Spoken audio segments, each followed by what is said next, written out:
Hey guys, this is Jesse with Lights of the Night. I am here today creating a video, kind of a tutorial on how to get started with xLights. In this video, hopefully it's not going to be too terribly long, I'm going to show you how to download xLights to your computer, as well as setting up your layout and your controllers. I'm not going to cover any sequencing in this video. That might be a video for a later date. So we're just going to get started. We're not going to set up too complex of a show. Everything's going to be fairly basic today, but I think hopefully someone will learn something. So let's get started. So the first thing you want to do is download xLights. If you're on a PC, what you're going to need to do is go to xlights.org and click on download page. And then the most current version, which currently is 2020.55, you're just going to click that to download it. If you're on a Mac, you're going to open up your App Store, search for xLights, and download it from there. The nice point, if you do have a Mac, the advantage is it will update itself, which is super convenient, because there are a lot of updates with xLights. So the first thing that you're going to do or need to do is create a show folder in your files. I've already created a show folder here, but when you first open xLights, it's going to ask you to select a folder for your show folder. I recommend your show folder only have information for your show in it. So things like your audio files, any pictures or videos that you're going to use in your sequencing, things like that. I don't suggest sharing that file with any other files, simply because it can become congested, and especially the more you sequence and the more files you add to the show, it can just become a little confusing. So I like to kind of keep things divided up. So let's go ahead and get started. Kind of as a basic view of xLights itself, you're going to see three tabs. The first is the controller tab. This is where we're going to set up your controllers, and we'll get to that here in a little bit. You have your layout tab. This is where you're going to set up kind of your virtual display, and then you have your sequencer tab. I'm not going to, as I mentioned earlier, I'm not going to go into sequencing in this video. That'll be for another day. So hopefully by now you've thought of kind of what you want to do with your show, what kind of display elements you want in there, and we'll get started with this. I always like to get started in the layout tab, and then kind of go back and set up my controllers after. So the first thing that we're going to do, we're going to work in the layout tab. xLights does have 2D and 3D modeling. We're going to keep it basic and just go with 2D. I may get into 3D a little later. I do prefer to use 3D, but we'll save that for a later date. Now I do recommend having a background image, so like a photo of your house. It makes things a little easier to set up. So to put a background image in, you're gonna click here. You're gonna find your photo.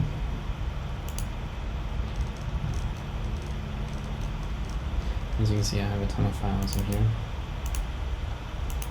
Here we are.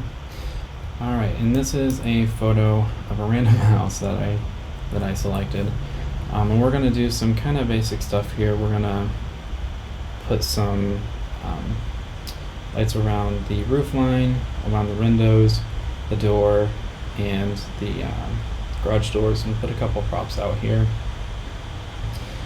So the first thing I like to do when it comes to the images, I like to darken them down a little bit. So I'm going to change brightness to 80% for what we're going to need. Now, there are quite a few tools up here at the top of your screen. And to do a roof line, what I'm going to select is the poly tool. Now this will let me create kind of like a zigzag line, however I want to do it. So that makes it super helpful. Delete this. So let's go ahead and get started here. I'm going to start on the left. work my way up. And that will be our first peak. So once you're done with the poly tool, all you have to do is hit escape on your keyboard. And we're going to keep doing this for the rest. Escape. And if you double click one of these tools up here and it turns gray, what's going to happen is once you finish creating a model, it's going to continue creating that model. So I don't need to click on it again. I can just keep on going. So keep that in mind, because that can be very annoying if you didn't know that you double clicked it. So there we have our very basic roof line. Now I'm going to go back, once I get everything in here, I'm going to go back and change names of the models and how many pixels are going to be in each model. So the next thing that I'm going to do is outline all the windows in the garage. Now xLights does have a really cool window tool, and you basically just kind of drag and drop. Get this here.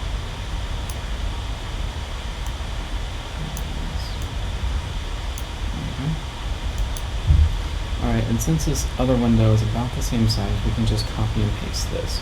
So I'm going to click Command C and Command V to paste. If you're on a Windows PC, it's going to be Control C, Control V.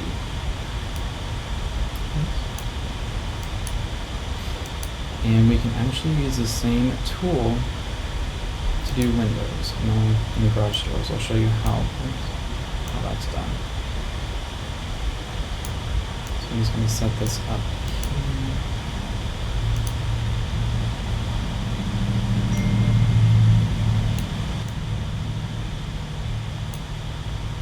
And lastly, the other word.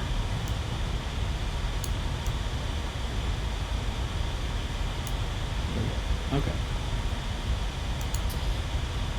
So another thing that I would probably do with this house is create kind of a scene on border around the yard. I always like the way that looks, and I'm going to use my poly tool to do that.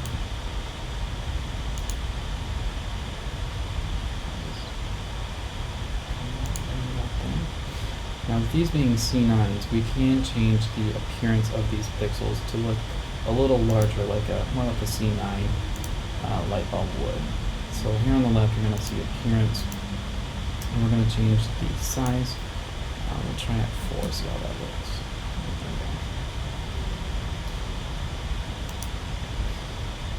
Now, as a heads up, when you're working with models that are kind of overlaying, like this window is sort of inside this peak here, if I try to select it, it's going to select one of the other peaks. There is a way around that. All you have to do is click on it, right click, and lock. And that's going to lock that into place. You can't move it around or adjust it. Now you can still adjust things over here, you can adjust the name, it's just not going to be able to move it around.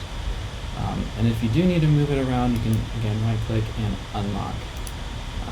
It's a very helpful tool. I'm going to go ahead and lock everything that's in here. Perfect. Alright, so now the next thing that I'm going to do, I'm going to add a couple of snowflakes, maybe a wreath right here. So to do this, we are going to create a new download. What you want to do is kind of click and drag, and then you're going to get a little box pop up here. Now in here are, it's not a complete list, but it's a very dense list of different props that you can get from Boscoyo. I believe they may even have some from Holiday Caro in here. But let's go ahead and add some snowflakes. We're going to add a couple 24-inch snowflakes. Let's go with the 3 pound. So you can see that kind of inserts it there. And I'm going to place it right next to the window. And I'm going to have a couple of these, so I'm just going to copy and paste. put one here.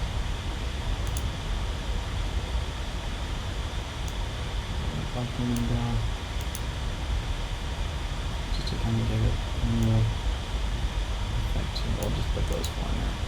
And I'm gonna make a roof for right here. I think that'd look cool.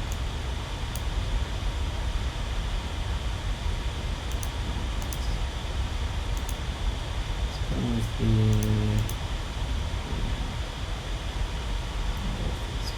and also, if you want to get to this this exact product, you can just click on this and it will take you right to the page where you can purchase it. Or to Let's Go Else main website, I should say. Let's go ahead and insert this model. Shrink it down a little bit. There we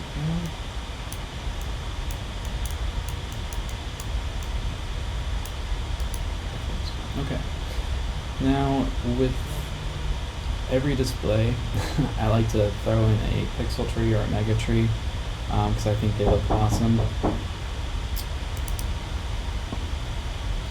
So let's go ahead and add a pixel tree. You're going to see we have a tool up here for create new tree. Drag and drop. I'm not going to make it huge here. And it is kind of off the center of the photo, but that's okay.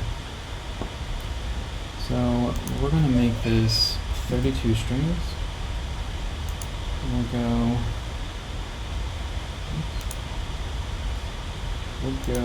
75 pixels per string. And we're going to make this a 180 tree. So it'll be dense, but not too dense. Let me get a little good. Let's go ahead and put a star on top of it too. Now there are a couple ways to do stars. In here I'm just going to use one of these chroma stars. Here in a second I'll show you how to create your own star. There's a star tool right here. You can drag and drop the star if you want to create some of your own stars. And then of course on the side here you can adjust how many points you have. Let's say we have a 6 point. And how many pixels are in that star. You can all adjust it right there. I'm going to delete that. And let's go ahead and add a couple of mini trees down here and some arches, and then I think we'll call this good. So mini trees, again, you can use the tool tree to create a mini tree, or you can go in and download them. I prefer to use this tool, the tree tool.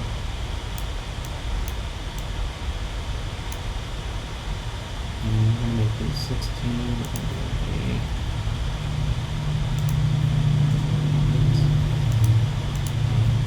25 pixels. I'm going to copy and paste a few of these in here.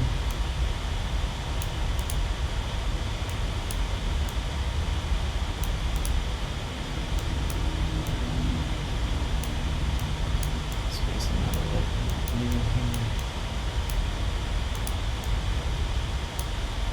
Okay. And let's go ahead and add a couple of arches here in the front. There's an arch tool here. And just kind of drag and drop. And over here on the side it says number of arches. Let's put 4 arches in. And then we can kind of move this around and make it look good. Awesome. Okay. Everything's good there. Let's go ahead and save this. And we're going to go back and we're going to kind of adjust a few things in here. So what we're going to do, you can kind of see how everything has its own name in here by default.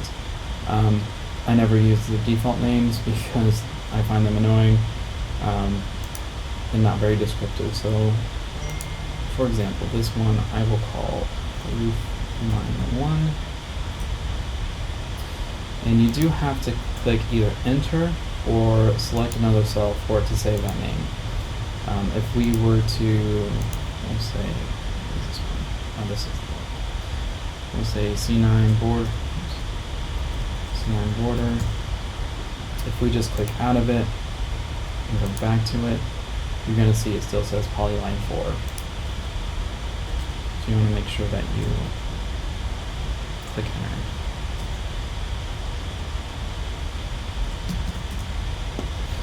Alright. This is reform 3. And this one will be reform 2. Alright, so now let's look at the snowflakes. So I'm going to call this one Snowflake 1, 2, 3, and 4. And you can keep these names in here. Like I mentioned earlier, I don't like having long names, and the reason why is because this little column here is where your names are going to show up. You can adjust this a little, but I find shorter names are better. So we'll call this Snowflake 1.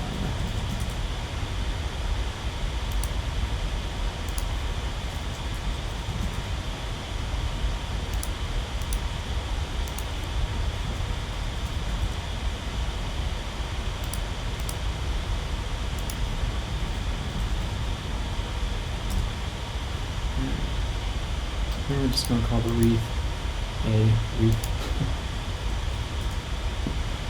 Let's look at the windows. Call this window 1. I'll call this window 2. Alright, the door, we'll just call this door, and I will show you how to create a door out of it instead of a window. So as you can see, in xLights, you have, to set your pixels, you have 3 options. You have a top, a left and a right, and a bottom. So we'll say the left and right side use 30 pixels, the top uses 15, and the bottom you're going to set to 0. And that creates your door. We'll do the same thing over here. We'll name this garage left.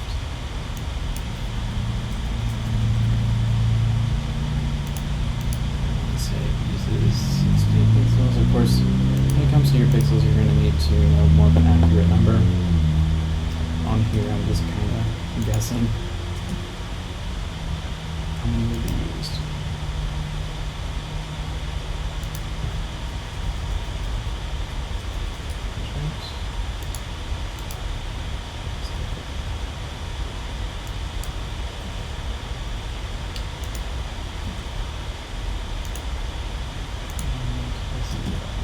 Good there.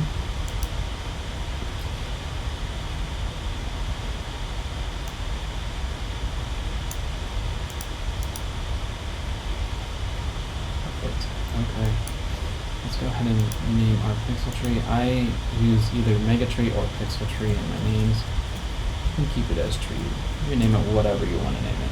So long as you like it, that's all that matters. And we're going to name the star tree star. Our little mini trees here, I'm going to name this mini tree 1.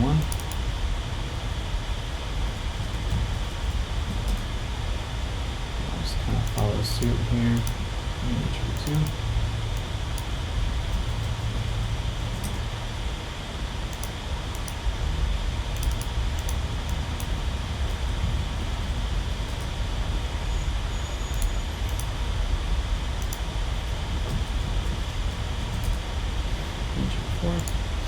And arches it's already called arches, I'll just keep that as is. So we are good to go here. Now let's adjust the amount of pixels on the roof line. I feel like 50 would be fair for these two. This one will say that there are 75 pixels. And down here we'll say we have 75 as well. We'll see. So everything's looking good so far. Now, there are a couple of ways to kind of proceed from here. What I would recommend doing next is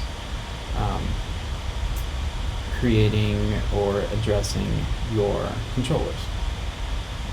So in this setup, I would probably use how many strings do I have here? I have 32 strings. I'd probably use a Falcon with an extension board to control this. Really, it's a little overkill. Actually, let's do this. I'll do 2 strings.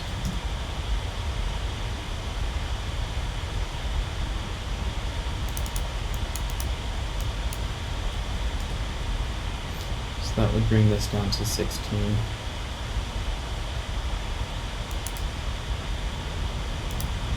So I'd probably use a Falcon just to do this, and then another Falcon to run pretty much everything else. So we're going to click Save.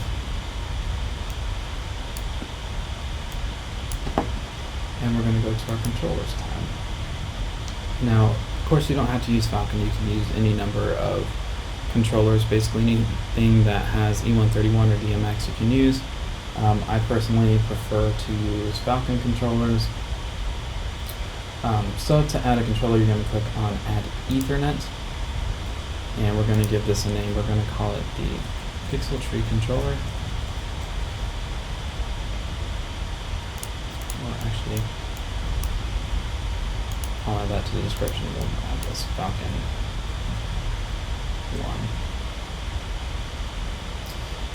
1. And vendor, we are going to select Falcon model X16V3, and we're going to select these. Now what this does, it allows xLights allows you to easily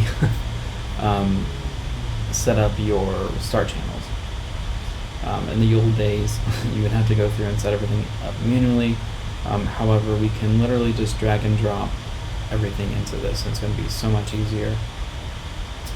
Of course, you can still go in and add your universes manually if you like. Kind of do whatever you prefer to do. And we are going to keep this in. So there's 2 things here. I always recommend running your controllers using unicast because it's going to help with network traffic even if you have a smaller show. And by default it's wanting you to use unicast, that's why IP address is in red. If you want to use multicast, you just select multicast and it's not going to ask for your IP. But for now, I'm going to just type in an IP address here. So it's that. The protocol, again by default it's going to be E131. You can use any of these.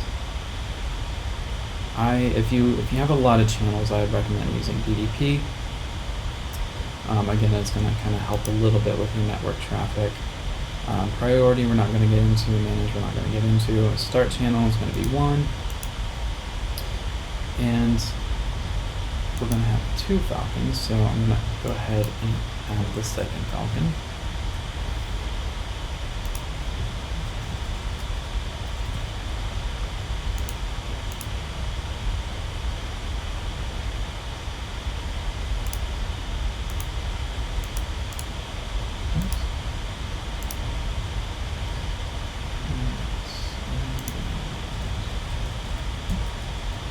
And as a heads up, you want each of your Falcons, or each of your controllers, to have a different IP address, because if you try to use the same IP address, it's going to cause issues.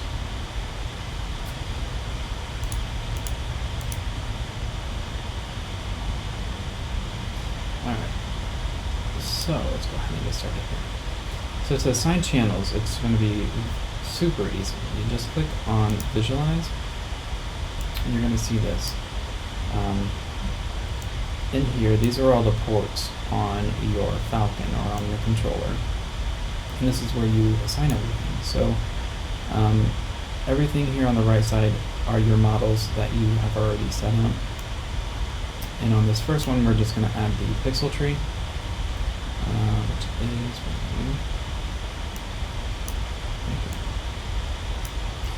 and you can see that it auto-filled in all 16 of those strings.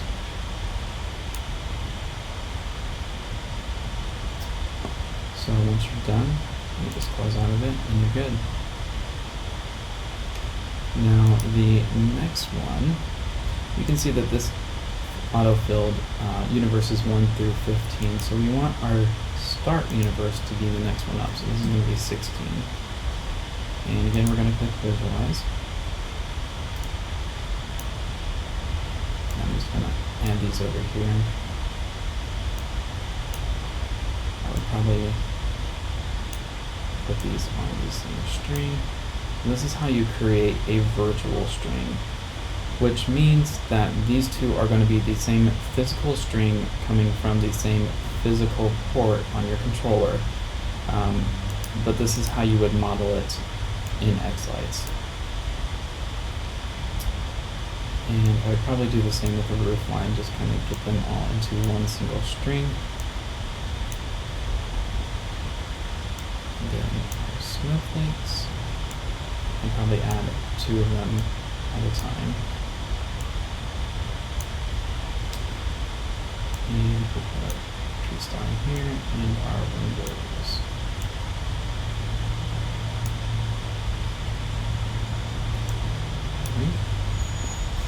And if you click on hide models assigned to other controllers, that's going to take this pixel tree away because it's already been assigned. That helps you not mistakenly assign something to multiple controllers.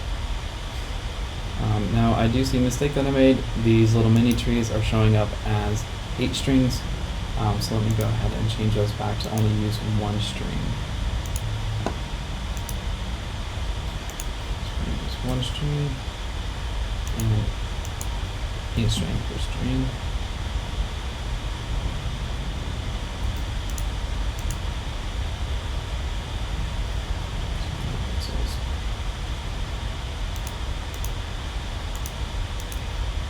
Keep an eye on that.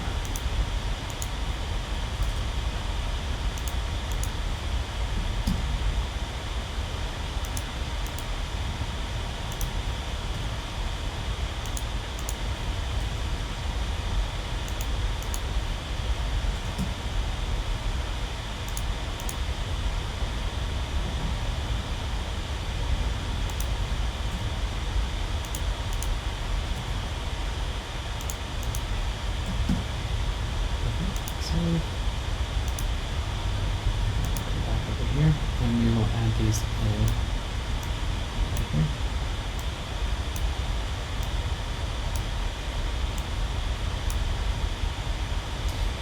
Alright, so we are good here, and kind of as a side note here, serial parts,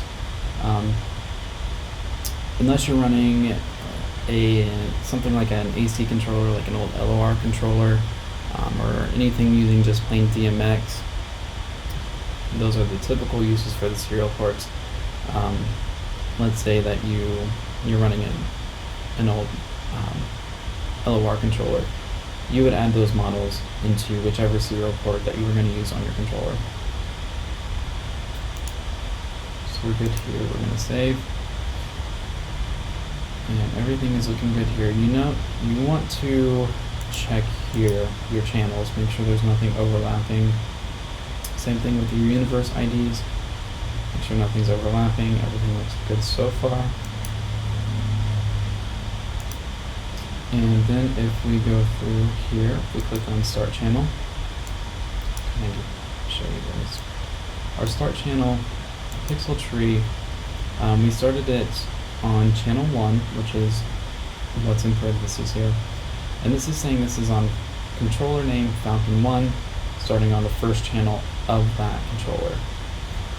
And so on with the second ones. We added pixels first, so it's showing Falcon controller 2, channel 1 on that controller, and then it just kind of proceeds down sequentially. Now if you want to check, one thing I always like to do is to check to make sure that there aren't any overlapping channels. One thing you can do is click on Tools and check Sequence. What this is going to do, it's going to look at a bunch of different things and check to make sure everything's working. Really the only thing we need to look in here at this point or to see if anything is out of order. Multiple outputs with the same universe ID, that will tell you if there's something wrong there. Controller IP addresses, invalid start channels, overlapping models. This is a really important one here. Everything else I wouldn't worry about too much, but everything is looking good there. So the last thing that I wanted to cover in this video is how to create groups within xLights, because a lot of your sequencing is going to be done in groups, or I should say it's going to be a lot easier being done in groups. So the first thing I'm going to do is create a whole house model, a whole house group. And what you're going to do is right click, add empty group, and give it a group name. I'm going to say entire display. And then down here, make this up a little bit. Down here, it's going to give you everything that's listed in here and what's in your group. Just to add it to the group, all you have to do is press the arrows. And since this is going to have everything in there, I'm just going to go ahead and add everything.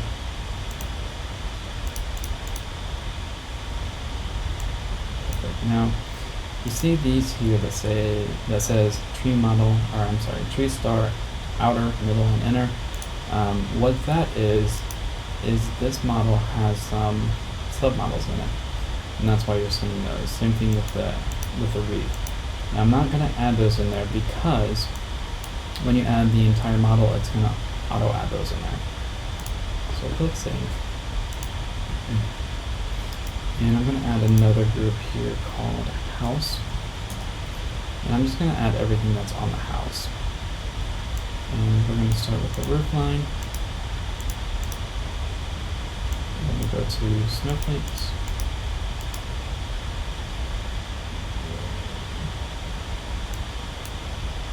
To the door and garage doors, and lastly the roof. Oh, I forgot the windows. There we go. So if I want to affect to only show on the house, that's going to be easiest to do using the house group. So click save. And those are the only two groups I'm going to add in this little demo. If this were a legitimate display, I'd probably have at least half a dozen or more groups, depending on how my sequencing goes. I probably have one for the mini trees. I'd probably have a model for the entire house, with the exception of the tree. And you'll also find when you're sequencing that you may want to do an effect on certain effects or certain models, but you don't have a group for it. You can always come back to your layout tab and create a new group, even if you have a sequence open. Create the group, save it, go back into your sequencing, add that group to your sequence, and continue on sequencing. So groups are very, very helpful. I use them a lot in my sequencing. So that is going to be it for this little tutorial. If you have any questions, you can always email me or look us up on Facebook, and I can reply there.